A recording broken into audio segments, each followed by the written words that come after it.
কোনো শহীদের লাশ আমরা ক্যাম্পাসে নিয়ে আসতে পারি কিনা জানা যায়, কিন্তু সেই সুযোগ আমাদের দেওয়া হয়নি। গাইবান্ধা জানাজা পড়ানোর জন্য আসবো, আসার পথে নিউ মার্কেট নীলক্ষেত মোড়ে আমাদের সাথে পুলিশের সাথে ব্যাপক সংঘর্ষ হয়। হল বন্ধ করা হয়েছে, বিজিবি পুলিশ ইত্যাদি দিয়ে ছেয়ে গেছে বিশ্ববিদ্যালয় ক্যাম্পাস।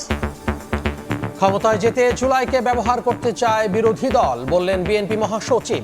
জনগণকে বিভ্রান্ত করতে সনদ নিয়ে ভুল ব্যাখ্যার অভিযোগ।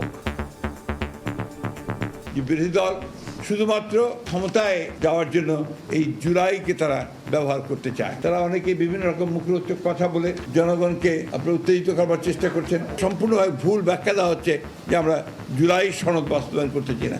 আমরা জুলাই সনদ বাস্তবায়ন প্রত্যেকটি অক্ষর আমরা পালন করব। দেখছিলেন প্রধান শিরোনাম। দুপুরের সময়ে সঙ্গে আছি আমি তোহা খান। এবার অন্যান্য শীর্ষ সংবাদ। ৪৫ বছর পর শহীদ জিয়া হত্যার রহস্য উন্মোচনের সুযোগ। খুনি মুজাফফরকে জিজ্ঞাসাবাদে গুরুত্বপূর্ণ তথ্য পাওয়ার আশা। নেপথ্যের কারণ জানতে আন্তর্জাতিক কমিশন গঠনের পরামর্শ। বন্যায় চট্টগ্রাম অঞ্চলে ক্ষতিগ্রস্ত 10 লাখের বেশি মানুষ। দ্রুত পুনর্বাসনের উদ্যোগ সরকারের। জরিপ করে দুর্গত সবার কাছে পৌঁছে দেওয়া হবে ত্রাণ, জানালেন দুই মন্ত্রী।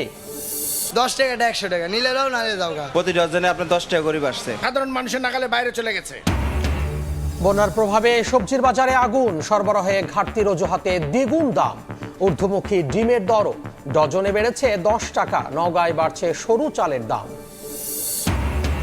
ইতিহাস ঐতিহ্য বজায় রেখে পুরান ঢাকাকে আধুনিকায়নের উদ্যোগ। প্রকল্পের খসড়া পরিকল্পনা কমিশনে। 3 মাসের মধ্যে কাজ শুরুর আশা। বাস্তবায়নে জরুরি রাজনৈতিক সদিচ্ছা। মহাকাব্যিক ফাইনালের আগে অনুশীলনে আর্জেন্টিনা ও স্পেন। বিশ্রামে মেসি, ইনজুরি থাকলেও খেলবেন ইয়ামাল পেদ্রো, জানালো স্প্যানিশ ফুটবল ফেডারেশন।